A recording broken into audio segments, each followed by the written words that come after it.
আমরা পদ্মা ব্যারেজ নির্মাণ, কারণ ফারাক্কা ব্যারেজের কারণে আমরা যে একটা থ্রেটের মুখে আছি, বিশেষ করে শুষ্ক মৌসুমে পানি নাই আর বর্ষা মৌসুমে আমরা বন্যায় আক্রান্ত।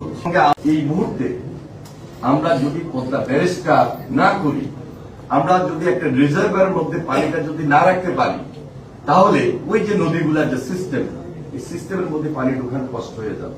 এই পদ্মা ব্যারেজের সঙ্গে 24টা জেলা জড়িত। ইতিমধ্যে আমরা প্রায় সিদ্ধান্ত নিচ্ছি, এটা আমাদের নির্বাচনী কমিটমেন্ট ইশতেহারের মধ্যে স্পষ্ট আমরা উল্লেখ করেছি যে আমরা যদি নির্বাচিত হই, আমাদের মাননীয় প্রধানমন্ত্রী তারেক রহমান তিনি নির্বাচনের আগে রাজশাহীতে একটা বক্তব্যে স্পষ্টভাবে বলেছেন যে আমরা পদ্মা ব্যারেজ নির্মাণ, কারণ ফারাক্কা ব্যারেজের কারণে আমরা যে একটা থ্রেটের মুখে আছি, বিশেষ করে শুষ্ক মৌসুমে পানি নাই আর বর্ষা মৌসুমে আমরা বন্যায় আক্রান্ত। সঙ্গে আমাদের যে নদীর যে সম্পর্ক, এখান থেকে আমরা পানি তারা যে পরিমাণ নিয়ে যায়, তার কারণে আমাদের দেশের একদিকে হল কিস্তা, মাথাভাঙ্গা, গোড়াই, মধুমতি, ইসামতি, বারাসিয়া, এই সমস্ত নদীগুলো বিচ্ছিন্ন হয়ে পড়ে, যার কারণে একটা জলাবদ্ধতা তৈরি হয়। এই জলাবদ্ধতার কারণে সেখানে একটা স্যালাইনিটি তৈরি হচ্ছে। আরেকদিকে পানির প্রবাহ না থাকার কারণে সেখানে আমরা বিশাল একটা থ্রেটের মধ্যে পড়ে যাই, এবং এই স্যালাইনিটির কারণে আজকে আমাদের দেশে এই মুহূর্তে আমরা যদি পদ্মা ব্যারেজটা না করি, আমরা যদি একটা রিজার্ভারের মধ্যে পানিটা যদি না রাখতে পারি, তাহলে ওই যে নদীগুলার যে সিস্টেম, এই সিস্টেমের মধ্যে পানি ঢোকানো কষ্ট হয়ে যাবে।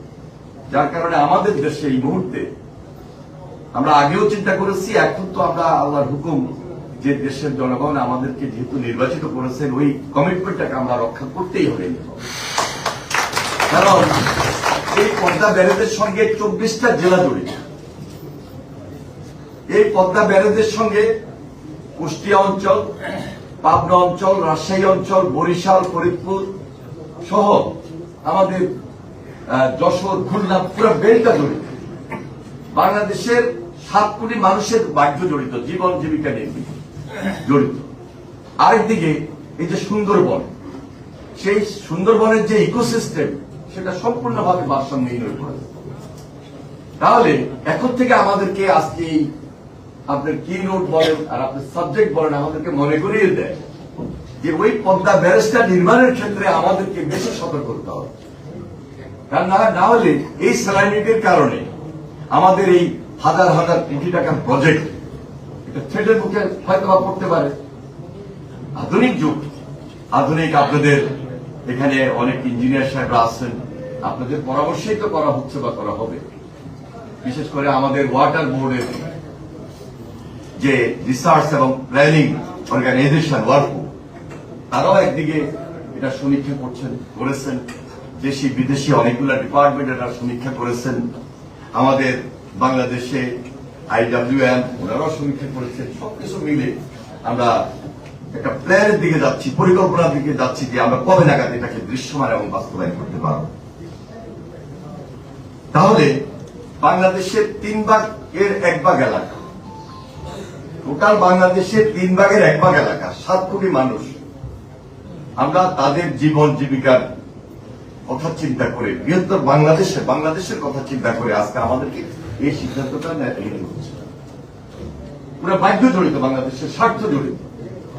তাহলে এই ধরনের প্রজেক্ট করতে হলেও আমাদেরকে এই স্যালাইনিটির কথা চিন্তা করতে হবে।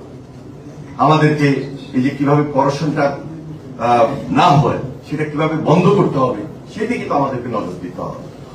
সুতরাং এই সব কিছু সাবজেক্ট মিলে আপনারা আমাকে যে দাওয়াতটা করেছেন, আমি মনে করি উপযুক্ত সময়, এবং আমি আপনাদের এখানে ইউনিটের মাধ্যমে কিছু শিখেছি, জেনেছি।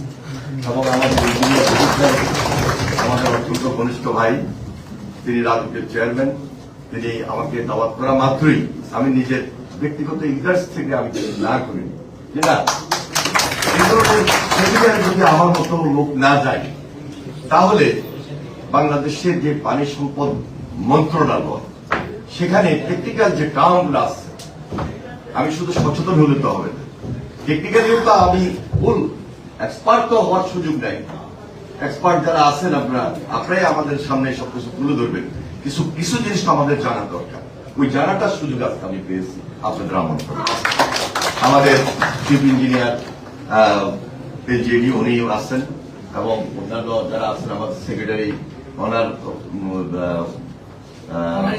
অনারারি সেক্রেটারি না, general secretary, honorary general secretary, উনিও পানি বিশেষজ্ঞ। আমরা ওনাদের সবাই সহযোগিতা নিব। আপনারা যারা ইঞ্জিনিয়ার বা আমাদের দায়িত্বশীল যারা রয়েছেন, আমি সবাইকে আন্তরিকভাবে মোবারকবাদ জানাই। একজন একটা কোশ্চেন করেছেন যে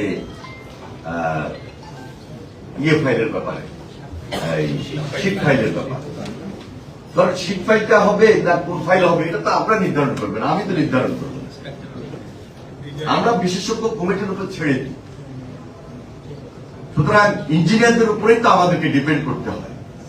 আশা করছি যে আপনারা আমাদেরকে ভালো পরামর্শ যেটা দিবেন, সর্বোচ্চটা আমরা গ্রহণ করব। আর পাশাপাশি আমাদের আরো দুই চারজন দুই একটা কথা বলেছেন, তো সময় যেহেতু নাই আলাদা দিয়ে দিচ্ছে, আমরা অন্য সময় আবার আপনাদের সঙ্গে দেখা সাক্ষাৎ হবে, কথা হবে।